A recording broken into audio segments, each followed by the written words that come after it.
안녕하세요. 오늘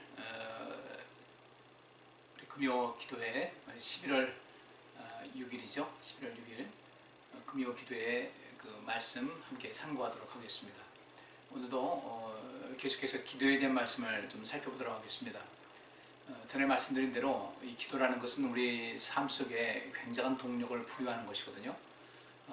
예수님께서 이 땅에 오셨을 때 많은 사람들이 예수님을 찾았습니다.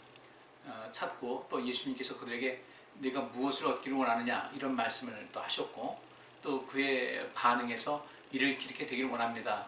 이게 사실 기도하는 그런 것의 하나의 방식이에요. 기도라는 것은 그냥 단방향, 일방 통양식의 그런 것이 아니라 하나님과 우리 속에서 서로 또 소통하는 것. 우리가 주께 말씀드리고 주님께서 또 이렇게 우리에게 말씀해 주시고, 우리가 또 주 앞에 구하고 주님께서 응답하시고, 이런 그 작용이 계속해서 이어질 때 우리 삶과 또 우리 신앙생활 모든 것이, 우리 인생이 굉장히 그 다이내믹한, 역동적인 삶이 되게 됩니다. 이런 데서 우리가 이 기도 생활에 우리가 어떤 의미를 알지 못하고 기도 생활 속에서의 어떤 행복, 즐거움, 기쁨을 맛보지 못하게 되면 신앙생활은 여전히 정체될 수밖에 없어요. 그래서 지금 계속해서 기도란 무엇인가에 대한 말씀부터 시작해서 또 기도 응답이 어떻게 이루어지는가, 왜 또 기도가 응답이 안 되는가, 한나는 어떻게 해서 그런 기도를, 자기 기도를 응답받았을까, 또 어떤 사람은 왜 기도가 응답 안 됐을까. 오늘은 다윗 시대에 있었던 그 하는 사건을 통해서 한때 기도가 응답이 안 됐어요. 근데 기도가 응답이 안 되니까 이 다윗이 하나님께 간구합니다. 이때 하나님께서 왜 이런 일이 있었는지 그 이유를 또 말씀해 주십니다. 그 이유를 말씀해 주신 가운데 다윗은 그 하나님께서 처방해 주신 그런 모든 방법을 따라서 그 어떤 조치를 취했고, 그 조치를 취한 다음에 또 하나님께서 응답하시는 역사가 나타나게 됩니다. 오늘 말씀은 사무엘하 21장에 있는 그런 말씀인데, 그 말씀을 통해서 함께 또 은혜를 나누도록 그렇게 하겠습니다. 모쪼록 오늘 이 시간을 통해서 우리 하나님 말씀을 또 살피고, 그 살피는 가운데 우리 성도님의 삶이 기도로 더욱더 새로워지는 그런 인생, 또 기도에 어떤 활력을 얻는 그런 삶, 또 기도의 동력을 얻고 기도하는 인생으로 나가는 이런 모든 것, 또 온전한 기도를 통해서 뭔가 이루어질 수 있는 이런 체험을 할 수 있기를 원합니다. 사무엘하 21장 1절부터 14절까지의 말씀을 한번 오늘 살펴보도록 하겠습니다. 제가 읽겠습니다. 여러분께서도 한번 성경 찾으시고 또 이 말씀을 또 들으실 때는 주목해서 말씀을 들으셔서 먼저 이 본문의 말씀을 우리가 이해를 해야 돼야 그 뒤에 있는 말씀이 또 우리가 다가설 수 있으니까요. 또 마음에 새기면서 이 말씀을 듣고 또 보시길 바랍니다. 사무엘하 21장 1절부터 14절까지입니다. 다윗의 시대에 연분연 3년 기근이 있으므로 다윗이 여호와 앞에 간구하며 여호와께서 가라사대 때 이는 사울과 피를 흘린 그 집을 인함이니 저가 기브온 사람을 죽였음이니라 하시니라. 기브온 사람은 이스라엘 족속이 아니요 아모리 사람 중에서 남은 자라. 이스라엘 족속들이 전에 저희에게 맹세하였거늘 사울이 이스라엘과 유다 족속을 위하여 열심히 있으므로 저희 죽이기를 꾀하였더라. 이에 왕이 기브온 사람을 불러 물으니라. 다윗이 저희에게 묻되 내가 너희를 위하여 어떻게 하랴? 내가 어떻게 속죄하여야 너희가 여호와의 기업을 위하여 복을 빌겠느냐? 기브온 사람이 대답하되 사울과 그 집과 우리 사이에 일은 은금에 있지 아니하오나 이스라엘 가운데서 사람을 죽이는 일은 우리에게 있지 아니하니이다. 왕이 가로되 너희의 말하는 대로 시행하리라.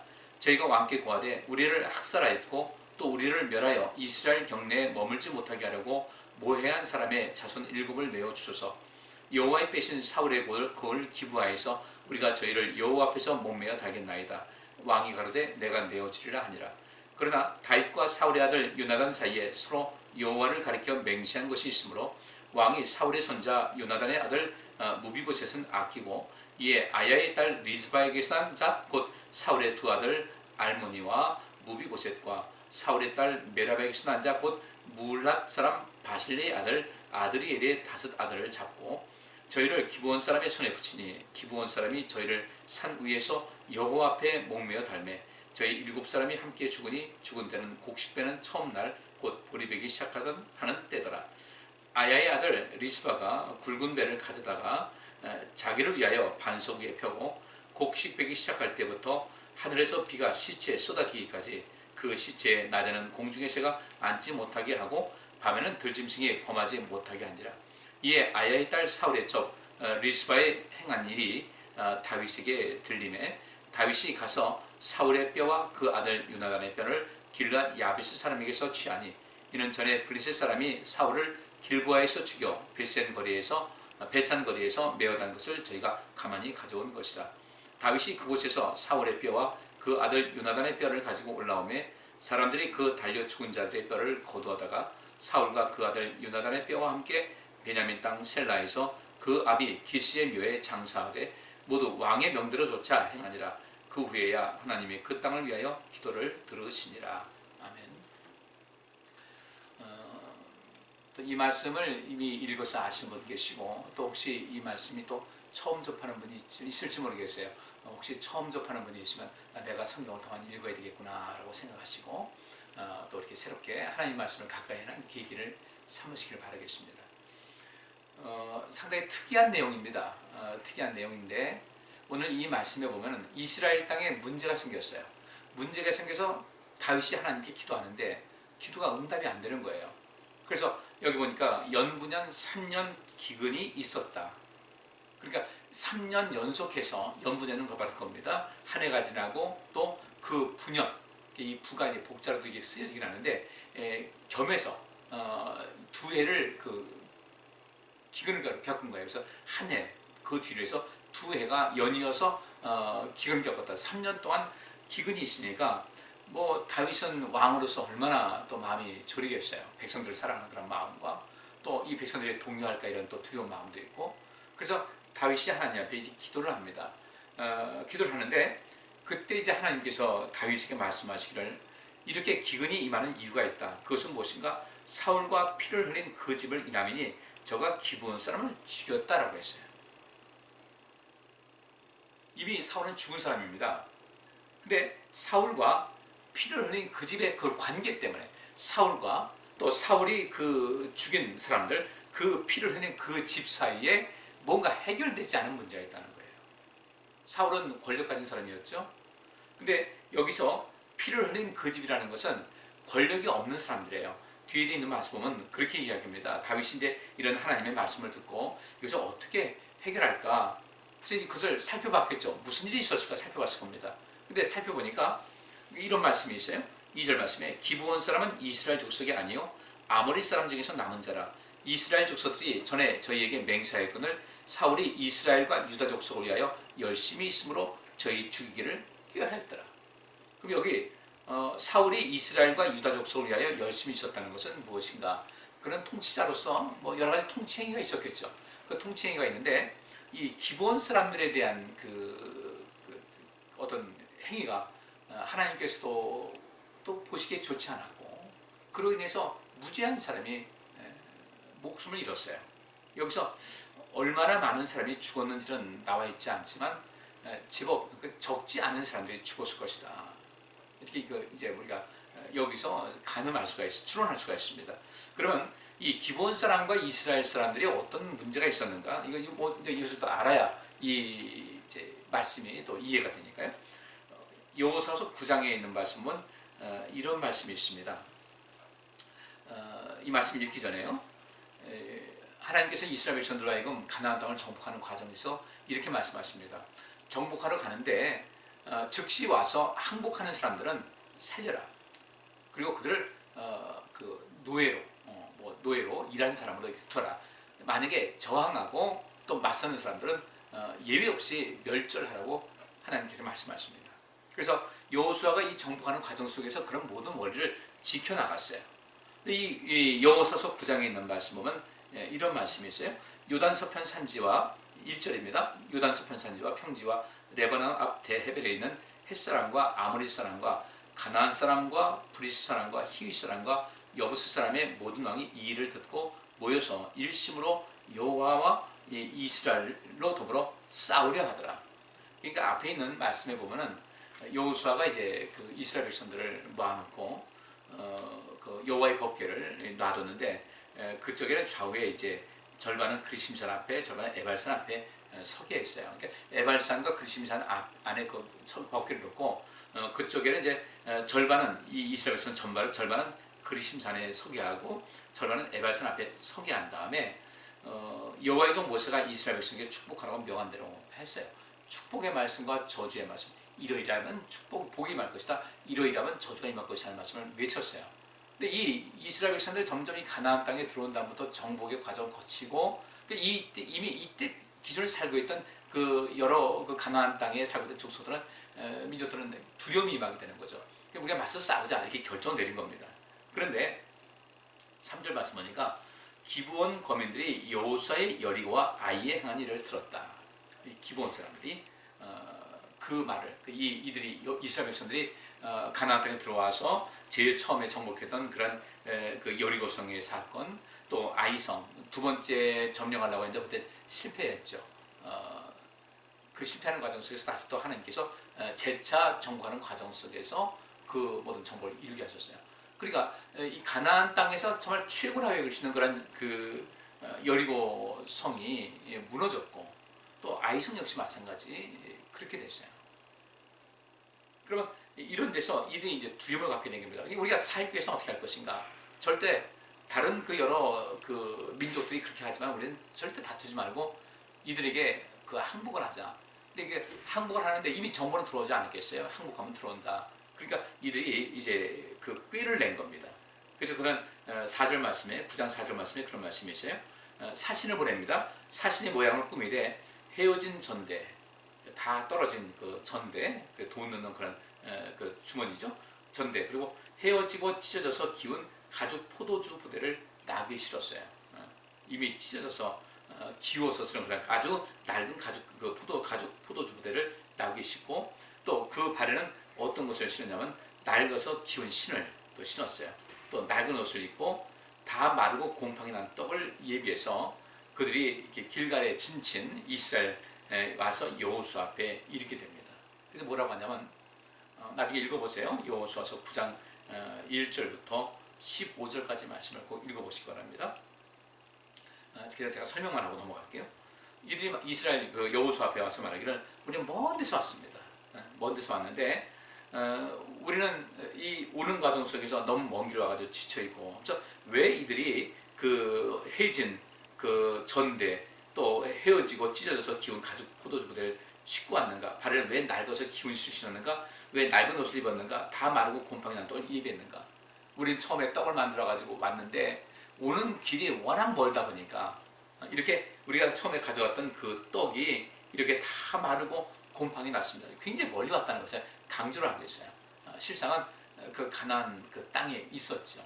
뭐 기껏해야 며칠이면 도달할 수 있는 그런 그곳인데 이렇게 이제 거짓을 합니다. 왜냐하면 자기 생명을 부지하기 위해서. 그래서 그 8절에 그런 말씀이 있어요. 여호수아에게 말하기를 우리는 당신의 종입니다. 당신의 종이 되겠습니다. 어디서 왔냐? 멀리서 왔습니다. 자 보세요. 떡 좀 보세요. 다 곰팡이 나지 않았습니까? 우리 신발 보세요. 새신 신고 왔는데 이렇게 낡았어요. 포도주 부대 이렇게 됐습니다. 얘기합니다. 그러면서 하는 말이 우리 이스라엘 백성 당신과 당신 민족이 이제까지 그 정복 과정에서 했었던 모든 것을 다 들었습니다. 우리는 당신들에게 항복하겠습니다. 청컨대 우리와 약주에서 우리를 살려달라고 이렇게 이야기를 해요. 이렇게 이야기를 하니까 그 이스라엘 백성들 그 이제 그 리딩 그룹이죠. 리더들과 여호수아가 그 말을 그대로 듣고서 여기 14절 말씀은 하나님께 묻지 아니하고 여호수아가 그들과 화친을 했다. 맹세를 했어요. 절대 너를 죽이지 않을 것이다. 근데 16절 말씀은 그들과 언약을 맺은 후 3일이 지났어야 그들은 걸림에 있었다. 가까운 곳에 사는 사람이었고 그 가나안 땅에 살고 있는 사람인 것을 들었어요. 그러니까 이들이 이런 왜 멀리서 왔다고 했는가? 그래야 자기들이 가나안 땅에 살고 있다는 것을 피하기 위한 것이죠. 가나안 땅에 들어왔는데 혹시나 항복을 해도 죽일까봐 우리는 가나안 땅, 당신들이 정복하려고 하는 이 가나안 땅에 사는 사람들이 아닙니다. 라고 해서 멀리서 왔다는 거예요. 근데 식상 보니까 이들도 역시 마찬가지로 가나안 땅에 살고 있는 그런 사람이었어요. 그래서 자기들의 목숨을 부지하기 위해서 이게 거짓말을 한 겁니다. 우리가 멀리서 왔다. 근데 우리가 당신의 종이 되겠습니다. 이렇게 하니까 덜컥 이제 그것이 약속을 했어요. 맹세를 했습니다. 하나님 앞에서 화친하고 그들과 맹세를 했어요. 근데 3일 만에 그것이 사실이 아닌 것을 들었습니다. 그러니까 이스라엘 백성들이 난리가 났죠. 그 족장들을 향해서 어떻게 이렇게 경솔하게 일을 처리할 수 있냐, 족장들 원망하는데, 모든 그 족장들이 다 회중에게 이르러서, 우리가 어쨌든 우리가 실수는 했지만 여호와 하나님 앞에서 또 여호와의 이름을 걸고서 우리가 그들에게 맹세했은즉 이제 우리는 그들을 건드리지 못한다. 그때 그 이미 우리가 약속하지 않느냐, 하나님의 이름으로 약속했는데 그것을 이들이 거짓말했다고 범국할 수 없다. 왜? 이들이 거짓말한 것은 자기들의 어떤 경제적인 이득이라든지 어떤 개인적인 이득을 얻기 위한 것이 아니라 살기 위해서 그랬다는 거죠. 또 하나님께서는 이들 중에서 항복하는 사람들 살려주라고 했고, 근데 이들은 서로 그래도 항복했다 할지라도 자기들이 죽을까봐 멀리서 왔다 하고, 그 동기가 그저 어떤 자기들의 생존에 관한 것이었기 때문에 또 우리가 하나님께 맹세했고, 이들은 죽일 수가 없다. 그래서 그들을 어떻게 했냐면 물을 깃고 또 나무를 그 장작을 패는 이런 일을 맡기면서 그 이스라엘 백성들과 함께 이제 한 공동체를 이루게 됩니다. 신분은 달라도 어떤 공동체를 이루어요. 오늘 본문 말씀 보면 그랬죠. 그들이 다윗이 어떤 일이냐, 기브온 사람들 때문에 그렇다고 하나님께서 말씀하셨어요. 왜 이런 일이, 왜 이렇게 3년 동안 가뭄이 오는가 봤더니 사울과 피를 흘린 그 집을 인함인데 사울이 기브온 사람을 죽였다 이거예요. 사울과 피를 흘린 그 집 때문이다. 근데 그 사울은 저가 기브온 사람을 죽였다. 사울이 기브온 사람을 죽였기 때문에 그렇게 됐다. 그렇게 다윗이 이 기브온 사람들을 부릅니다. 참 많은 어려움이 있었고 슬픔이 있었고 억울함과 원통함이 있었던 것 같은데 내가 어떻게 해야 되겠냐 하니까 이들이 말하기를 사울과 그 집과 우리 사이에는, 사울과 그 집안과 우리 사이에는 은금에 있지 않다. 이 어떤 금전적인 것으로 어떤 이것을 그 보상을 해주고 배상을 해주고 이런 문제로 끝날 것은 아닙니다. 그리고 우리 나름대로 저들이 무지한 우리를 이유 없이 학살했으니까 여기에 대해서 우리가 마땅히 뭔가를 해야 되는데 우리 신분을 알지 않습니까? 우리 이미 기브온, 우리가 처음에 여호수아에게 우리 앞에 조상들이 갔을 때 우리를 목숨을 살려준 것을 감사해서 우리는 당신들의 종이 되겠습니다 했는데 어떻게 종의 신분에서 우리 억울하다고 해가지고 그 사람들을 우리가 보복을 할 수 있겠습니까? 우리는 아무런 힘이 없다는 거예요. 그렇다고 우리가 은금 받아서 어떤 금전적인 배상 받아서 이 아픔을 해소할 수 있는 그런 것도 아니고 우리 마음이 너무 원통하고 우리 가족을 잃었고 그 죽은 사람이 아버지일 수도 있고 뭐 자녀일 수도 있고 뭐 여러 가지 있지 않겠습니까? 근데 이것을 도저히 우리 마음속에 이 담은 이 원한과 이 억울함을 풀 길이 없다는 거예요. 합법적인 길이 없다. 근데 우리는 이 돈으로 해결될 문제가 아니다. 이렇게 이야기를 합니다. 그때 신부상 어찌할 수 없는 억울한 거예요. 이들은 어떻게 했는가? 하나님께 신원한 거예요. 하나님, 우리는 억울합니다. 아마 이들은 이스라엘 백성들과 공동체를 이루면서 비록 종의 신분이고 노예의 신분이었지만 하나님 믿는 사람들이 된 것 같아요. 이 말씀 보게 되면 하나님께서 이들을 기억하셔서 또 이렇게 이 일을 이루신 것을 보면 이렇게 얘기를 하니까 그러면 어떻게 하랴? 그러니까 왕에게 말하기를 우리를 5절 말씀입니다. 우리를 학살하였고 또 우리를 멸하여 이스라엘 경내에 머물지 못하게 하려고 계획하고 실행한 사람, 이 사람의 자손 7을 내어주소서 이렇게 얘기합니다. 그러니까 다윗은 그렇게 한 거예요. 이 일 때문에 하나님께서 이 문제 때문에 사울과 그 집안과 이 기본 사람들 때문에 일어난 일이고 이 기본 사람들의 마음속에 너무 원통하고 억울하고 괴롭고 힘들고 슬프고 말로 형용할 수 없는 어떤 이런 일이 있어서 이 문제가 된 것이다. 결국 하나님께서 이 문제를 해결해야 된다라고, 그래야 이 기근이 멈출 것이라고 말씀하신 거예요. 다윗은 적극적으로 이 기본 사람들을 다가서서 그들을 예우하기 시작합니다. 여러분이 원하는 것은 다 해주겠습니다. 우리는 이 사람을 죽였으니까 어떤 목숨으로 이것을 대신 해야 될 텐데 우리는 그렇게 할 권리가 없습니다. 민족도 다르고 이러니까 우리 종의 신분이고 이스라엘 백성들 같으면 같은 민족 같으면 이 잘못된 것에 대해서 그 자체적으로 어떤 재판에서 처리할 수 있을 텐데 누구도 제 말을 들으지 않는 거죠. 이미 이전에 앞선 왕이 그렇게 했고 또 이런 억울한 일을 당하니까 그러니까 이 다윗이 이제 말하라고 합니다. 내가 그 모든 것을 들어줄 테니까 마음 놓고 말하라.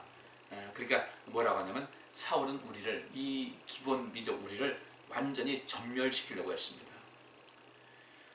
이스라엘 영토 안에서 우리가 한 사람도 발붙여 살지 못하게 하려고 잡아 죽이기 시작했습니다. 많은 사람이 죽인 거예요.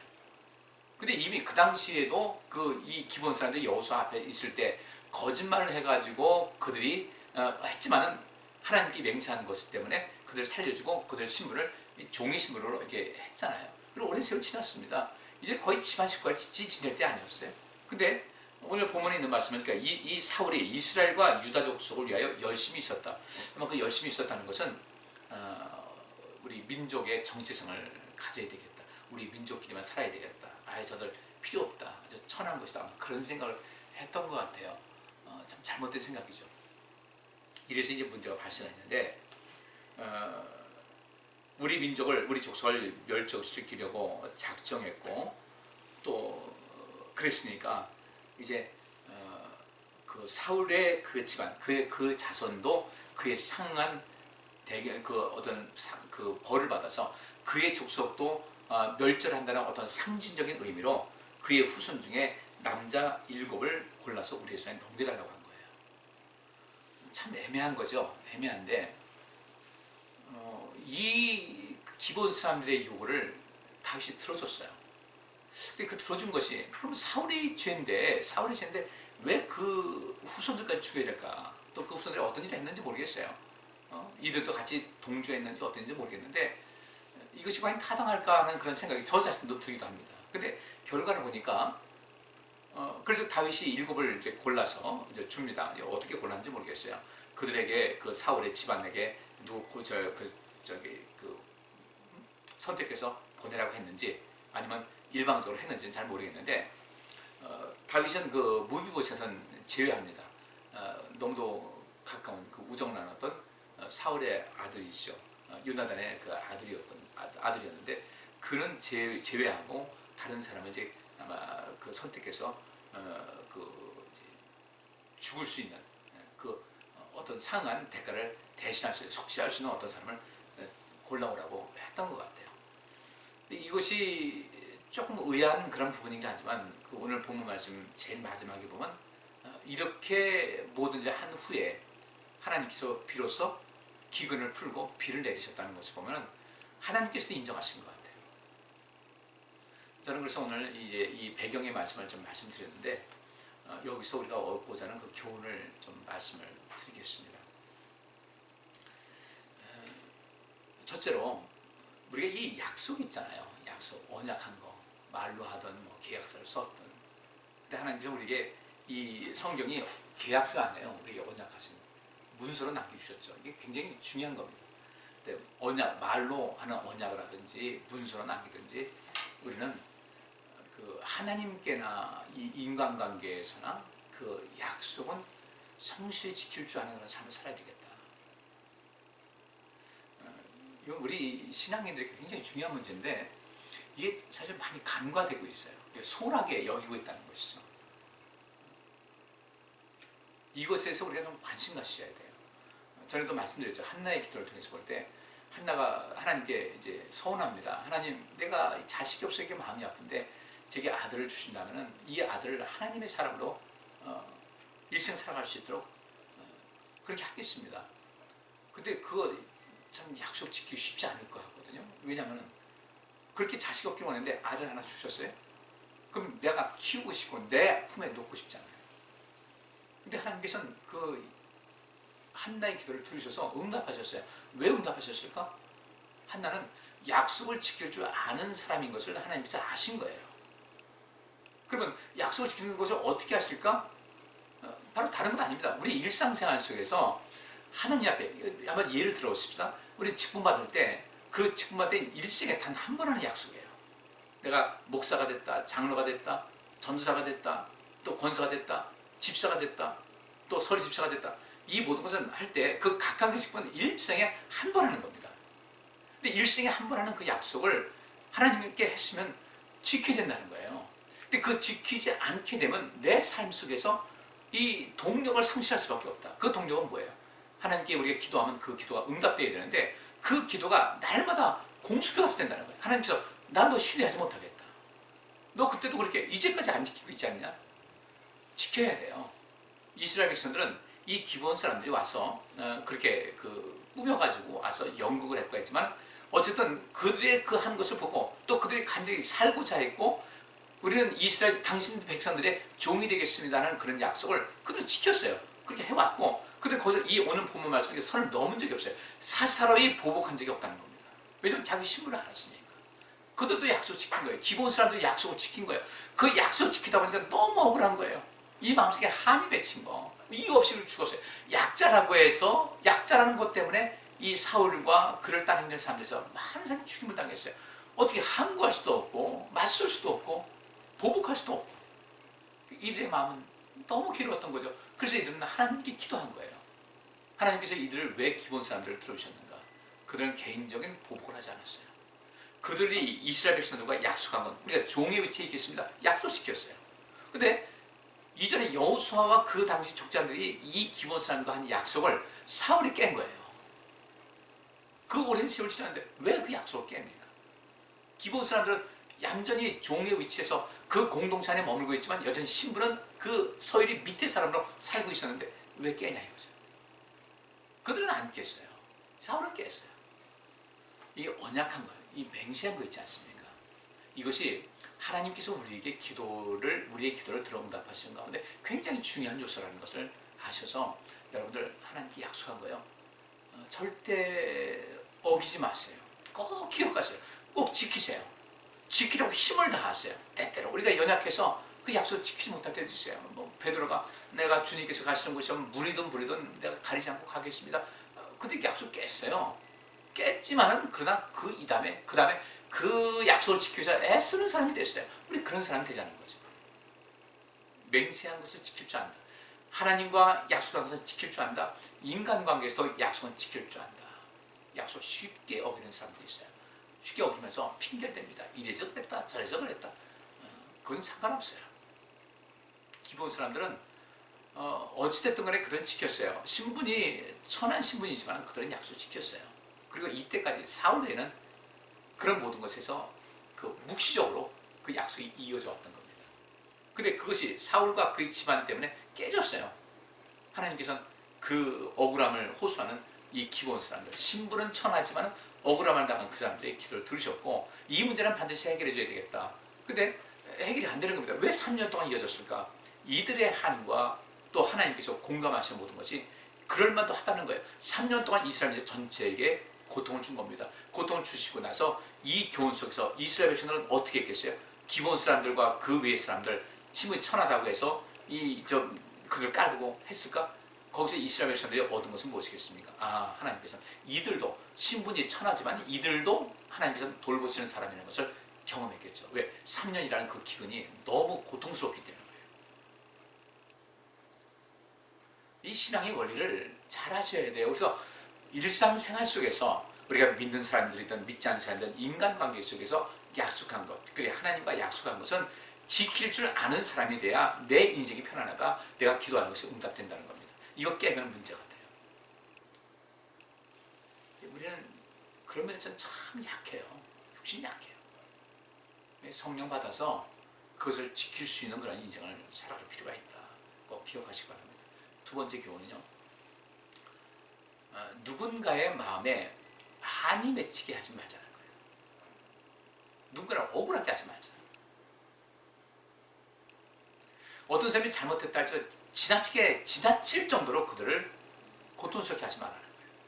그런 말씀이죠. 하나님께서 이스라엘 백성들이 자꾸 격길 가니까 아수르, 지금 시리아입니다. 이 아수르 사람들을 일으켰어요. 근데 이 아수르 사람을 일으킨 것은 다른 것이 아니라 이스라엘 백성들을 징계하는 그냥 막대기 정도에 사용하려고 했는데, 근데 이 아수르 사람들은 그렇게 하지 않고 그 힘이 자기들, 하나님께서 이스라엘 백성들을 징계하기 위해서 어떻게 그들에게 이 아수르 사람에게 힘을 주셨는데, 능력 주셔서, 그래서 이 아수르 사람들이 계속 이스라엘 사람들을 괴롭히게 하고 그렇게 했잖아요. 근데 이 아수르 사람들은 그 도를 넘었어요. 그래서 얼마나 잔인했는지 몰라요. 어린아이들을 그냥 반석에다 내던져가지고 죽게 하고 굉장히 잔인하고 굉장히 이 고통스러운 그 이스라엘 백성들에게 너무나 고통을 주었어요. 우리 자녀들을 징계하는 것도요, 적당한 수준에서 하면 괜찮습니다. 자녀들을 돌볼 때 우리가 어떻게 부모님이 징계 안 할 수가 있어요? 그 히브리서에도 그 말씀이 있잖아요. 히브리서에 어찌 자녀를 사랑하는데 사랑한다는 부모가 자녀들을 징계하지 않겠느냐. 하나님께서 우리를 징계하시는 거예요. 근데 그 징계가 적당한 선에서 머물러야지 그게 지나치게 되면 분노가 되버려요. 그래서 골로새서에도 그런 말씀이 있습니다. 아비들아 자녀를 노엽게 하지 마라. 그는 낙심한다. 징계를 하되 그 징계가 그 자녀들의 마음에 노여움과 분노를 살 만큼 지나치게 하지 말라는 거예요. 우리 인생 살아가면서 인간관계 참 복잡합니다. 서로 생각이 다르다 보니까 그런 문제가 있어요. 이럴 때 누군가 문제가 있다. 그래서 성경에 그런 말씀이 있지 않습니까? 누가 문제가 있을 때 1대1로 가서 그 사람이 잘못된 것을 얘기해줘라. 근데 그 사람이 듣지 않으면 두세 사람 증인 데려가서 이것을 얘기해라. 그리고 그것도 안 되면 교회의 이름으로 가서 권고하든지 또 그 책망하든지 해라. 근데 그래도 안 되면 이방 사람 같이 취급하라는 것이었어요. 그런데 우리는 어떻게 하고 있습니까? 우리는 어떤 때 우리가 가혹하지 않은가.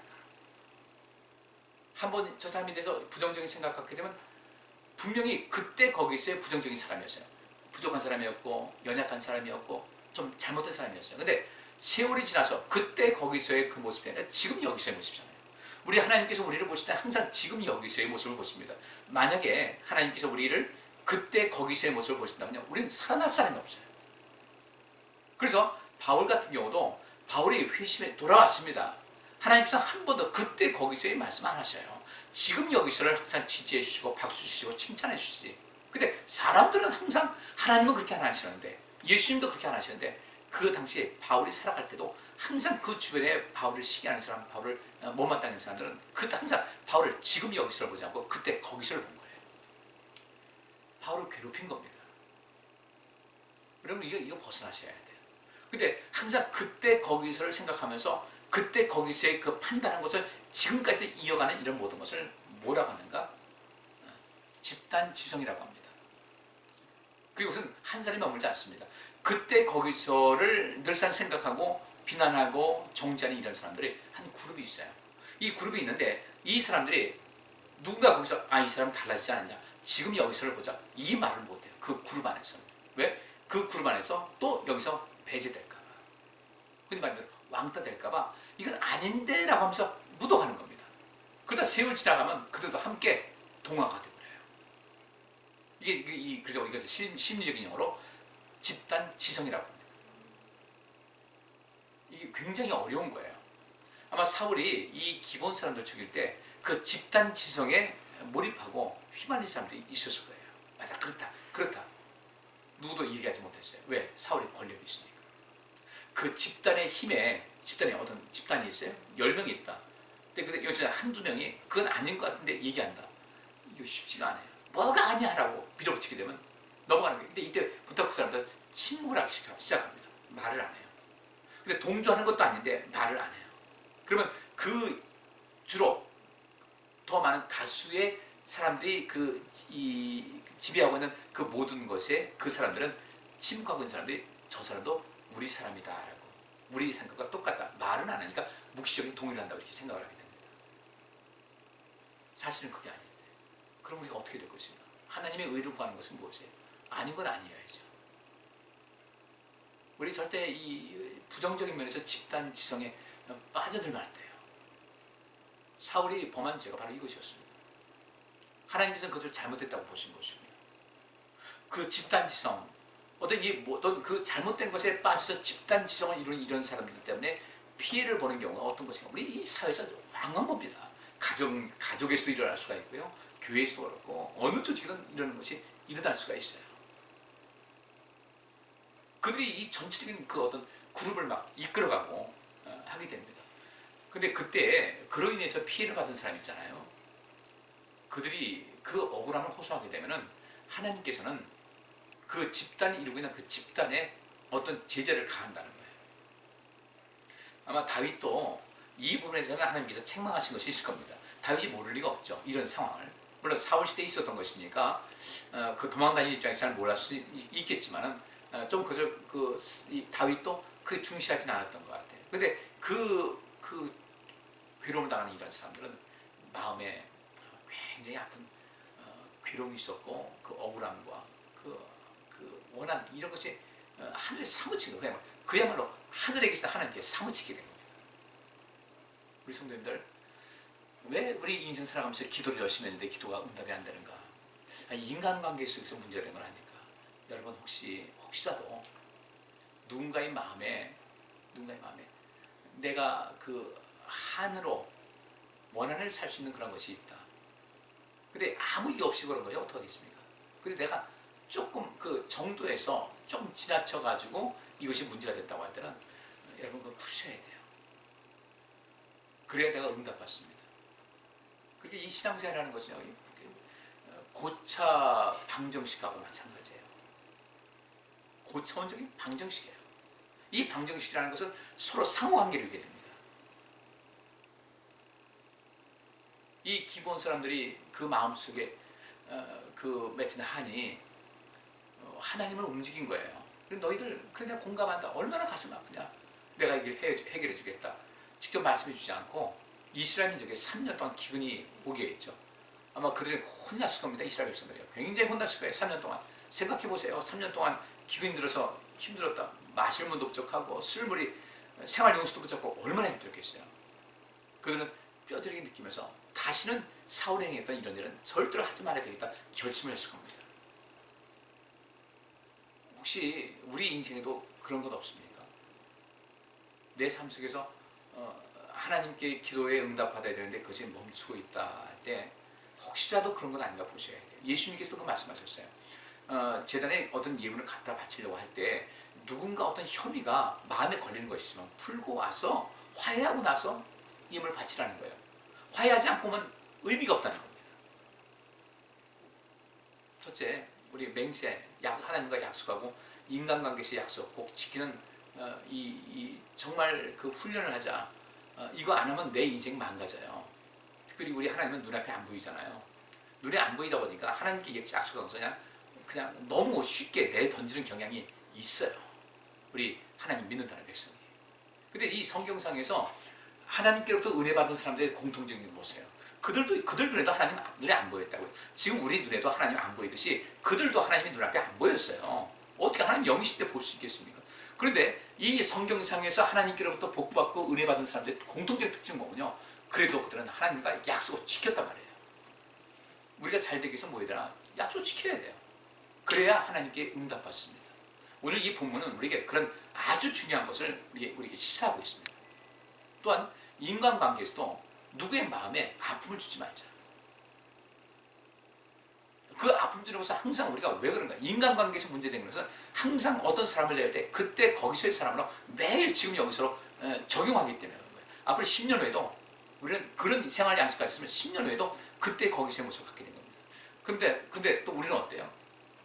나는 그때 거기서의 그런 연약함보다는 지금 여기서의 사람으로 사람들이 인식되기를, 하나님께서도 그렇고 사람들에도 인식되기를 원하는 거죠. 이율배반적인 겁니다. 이런 문제 때문에 우리의 삶 속에 기도가 응답이 안 되는 거예요. 누구를 용서해라. 너에게 죄 지은 사람 용서해라. 그러면 내가 용서해 주겠다. 근데 그 죄를 내가 용서하지 않는다. 내가 용서하지 않겠다는 거예요. 누구를 억울하게 하지 말아라는 거예요. 누구의 마음속에 한을 품지 말게 해라. 물론 어떤 사람이 이유 없이 한을 품고 억울하다고 하는 경우도 있을 수가 있어요. 그런데 대체적으로 우리 인생을 살아가면서 지나치지 말자는 겁니다. 지나치지 말고 어떤 선을 좀 정하자. 그리고 문제가 있는 사람은 직접 얘기할 줄 아는 용기를 갖고 절대 뒤에서 얘기하지 말자. 그 뒷말도 집단으로 절대 뒷얘기하지 말자. 나 혼자서 그런 마음이 있다 할지라도 집단으로 그 얘기 시작하게 되면요. 사람 하나 망가뜨리는 것은 순식간입니다. 거기서 굉장히 가파른 상승작용이 일어나요. 어떤 안 좋은 얘기를 시작하라고. 상승작용이 일어나가지고 예를 들어서 한 5에 거둔 문제가 있는 사람이 그렇게 집단으로 그렇게 하다 보면 이 사람이 500까지 사람이 망가뜨리는 그런 경우가 있습니다. 그러면 그 사람 하나 망가뜨리고 무너뜨리는 것은 순식간이에요. 근데 그건 우리가 책임져야 된다는 거예요. 정말 우리가 누군가를 사랑한다고 할 때는 그 사람을 직접 대면해서 새로운 길을 가게 해야지 뒤에서 그렇게 린치가 하듯이 인생 살면 안 된다는 겁니다. 그러면 우리도 역시 마찬가지로 사울의 집안이 당한 그 고난, 다윗 시대의 이스라엘 백성들이 또 당한 고난을 우리도 당할 수가 있다는 거예요. 기도응답은 뭐 기대할 수 없는 거죠. 그래서 누가 내게 원한을 준 사람이 사기 한 사람이 있다. 그를 기도하세요. 기도하시고 용서할 준비를 마음을 갖고 계시되, 중요한 것은 우리가 누군가에게 그 원한 살 일은 하지 말자. 나에게 원한을 그 살 만큼 할 것을 하지 말자. 근데 우리도 때때로 나는 모르는데 상대방이 그렇게 깊은 서운함을 가질 때가 있잖아요. 하나님께 혹시라도 내가 알지 못하는 어떤 것이 있다면 용서해달라고, 또 알게 해달라고 기도하시고요. 그렇게 하셔야 돼요. 제가 어제 아주 좀 난감한 일을 당했는데, 어제 좀 일이 많았어요. 그래서 아침 일찍 나가서 두루두루 다니다가 내일 그 추수감사절인데 잔치도 못하고 해가지고 이제 선물 하나 드릴까 하다가 마스크 아주 최고의 상품입니다. KF94. 그래서 그걸 제가 주문을 해놨어요. 우리 성도님들에게 개인적으로 이제 1인당 5개씩을 좀 드리려고 주문을 해놓고, 오전에 나갈 때 제가 그랬어요. 그분한테 전화해가지고 제가 오늘 좀 드리겠습니다. 그랬더니 그분이 한 1시쯤 돼가지고 그 물건이 여기 와 있으니까 이제 찾으러 오셔도 됩니다. 그래서 제가 일을 다 마치게 되면은 한 5시 전후 되면은 갈 수 있을 것 같아서 얘기를 했어요. 5시 전후에서 제가 찾아뵙겠습니다. 그리고 일을 마치고서, 그 마지막 일을 마치고서 그 이제 마스크 찾으라는 것이 마지막 일이니까 고전 일을 마치고서 그를 갔어야 되는데 까맣게 잊은 거예요. 참 나이라는 것이 무섭더라고요. 그래서 이제는 모든 일을 마치고서 다음 스케줄 뭔가를 이제 스마트폰이라도 해가지고 이제부터 확인하고 다녀야 되겠다. 근데 이제 그 확인하는 것도 자꾸 잊어버릴까봐 좀 두려운데. 그 집에 왔어요. 집에 한 4시 한 반쯤 돼가지고 이제 집에 도착해서 이제 좀 철야 준비도 하고 이렇게 잠깐 쉬고 있었는데 5시 한 20분쯤 됐는데 그 마스크 생각이 나는 거예요. 야, 이분 지금 5시까지 간다고 했으니까 기다릴 텐데 이거 어떡하나.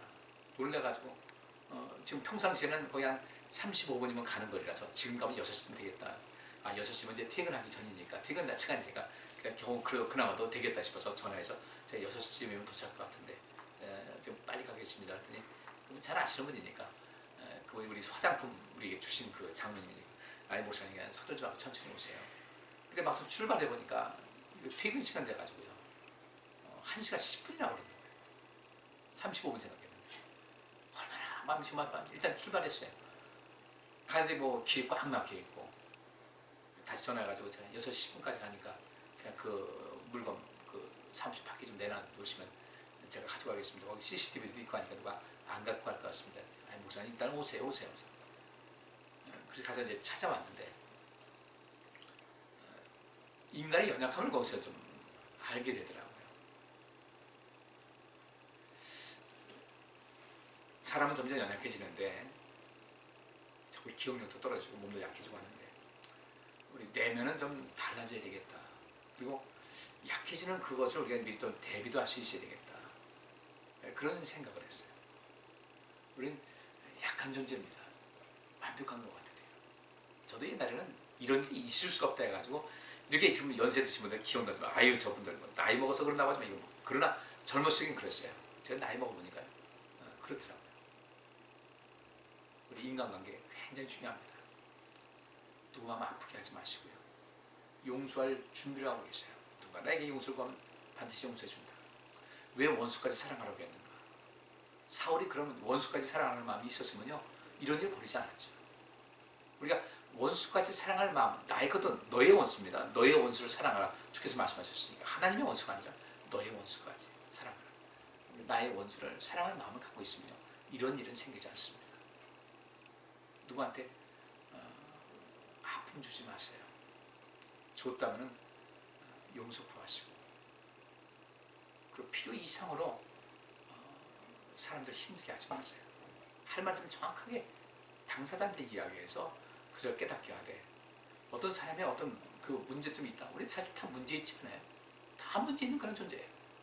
이것을 몇몇 사람 모여서 그를 위해서 기도하고 어떻게 하면 좋을까 상의하는 것이 아니라 그를 뒤에서 비난하고 자기 생각대로 막 정지하고 하면 이게 상승작용을 일으켜가지고 순식간에 어떤 한 사람을 죽일 사람을 만드는 겁니다. 그래서 그들이 억울한 마음이 생기게 된다면 호소하지 않겠어요? 그 호소를 하나님께서 들으신다면 어떻게 하겠어요? 내가 책임져야 되는 문제. 예방하자는 겁니다. 오늘 하나님께서 이 다윗 시대에 3년 동안 기근이 왔고 이런 이 사건이 있었잖아요. 그래서 사울의 그 후손 7명이 목매달아 죽임을 당했어요. 그제서야 비가 내리기 시작했다. 하나님께서 그들의 기도를 들으셨다. 다윗이 이렇게 합니다. 어떻게 해야 당신들이, 기본 사람들에게 어떻게 해야 당신들이 우리를 위해서, 신분상 위에 있는 우리를 위해서 복을 빌어주겠습니까? 그러니까 이 기본 사람들이 복 빌지 않는 한 안 되는 것이었어요. 기본 사람들 한이 풀리니까 그들이 다시 이스라엘 백성들을 기도했고, 하나님께서는 다윗의 기도도 들으셨고, 기본 사람들이 다시 메인 것을 딱 푸니까 그들에게 이스라엘 백성들이 응답하신 거죠. 아주 묘한 원리입니다. 꼭 기억하세요. 제가 더 이상 길게 말씀드리지 않겠습니다. 오늘 두 가지. 약속한 것은, 하나님께 약속한 것은, 인간에게 약속한 것은 꼭 지키자. 두 번째, 인간관계 새롭게 해서 누군가를 억울하게 하거나 지나치게 사람들을 아프게 하지 말자. 아프게 하는 그런 것이 있으면 직접 당사자에게 이야기해서 대화로 어떤 더 이상의 그 선을 넘지 않는 법에서 마땅히 해결해야지, 상대방에게는 방어권도 주지 않고 스스로 변화할 수 있는 모든 것도 다 박탈한 채 그것을 매도하게 되면요, 이건 하나님한테 엄청난 죄가 되는 거예요. 그래서 우리가 기도에 응답이 안 된다. 이게 삼가해야 되죠. 서운한 것이 있으면 좀 그것을 내가 용서할 것이 아니고, 그럴 것 같으면 침묵하고 다른 사람들에게 이야기할 것 같으면 본인에게 이야기를 하라고. 우리 자신이 그렇게. 이게 인간관계입니다. 우리가 정말 노라고 말할 수 있는 그 용기가 굉장히 중요한 건데, 그 노라는 것도 왜 하는가? 관계를 더 좋게 하기 위한 노여야 되지. 어떤 한을 풀기 위해서 보복하는 마음에서 노하게 되면 그것도 또 하나님께서 기뻐하지 않으셔서 내 기도를 스스로 내 인생에 풀어야 되는데 내 스스로를 메워버리는 결과를 가져오게 돼요. 나머지는 여러분께서 더 깊이 생각하시고 성령님의 은혜를 구하셔서 여러분의 삶이 좀 은혜로운 그런 삶, 복 있는 삶이 이어질 수 있기를 원합니다. 오늘 말씀 여기서 마치겠습니다. 또 많이 말씀을 들으시고 또 묵상도 하시고 많이 생각도 하시면서 더 성장하는 그리스도의 성품을 따는 여러분이 되시기를 간절히 바랍니다. 기도하겠습니다. 하나님, 오늘 기본 사람들의 그 있었던 사건을 대해서 말씀 들었습니다. 하나님과 또 사람과 사이에서 약속한 것을 지키게 하시고, 우리는 원수까지도 사랑하라는 그 주님의 말씀이 무엇인지를 오늘 말씀을 통해서 알았습니다. 그런 자세를 갖고 있으면, 그렇게 사랑하고 용서할 수 있는 마음을 갖고 있으면 절대로 사울과 그 후손들이 7명이 그 죽임당한 이런 일이 절대 나타나지 않을 줄 믿습니다. 우리 생활에 기도가 응답된 역사가 있을 줄 믿습니다. 원한이 아니라 사랑으로 하나가 되어서 모든 것을 원만하게 하나님께서 기뻐하시는 그리스도의 성품을 가져서 그렇게 인생을 살아가는 저희도 되게 하여 주옵소서. 감사드렸고 예수 그리스도 이름으로 기도합니다이다. 아멘. 자, 오늘 말씀 들으셨으니까 잘 살피시고 이번 주일 또 추수감사주일에 기쁨으로 다시 만나시겠습니다. 감사합니다. 네, 안녕히 계세요.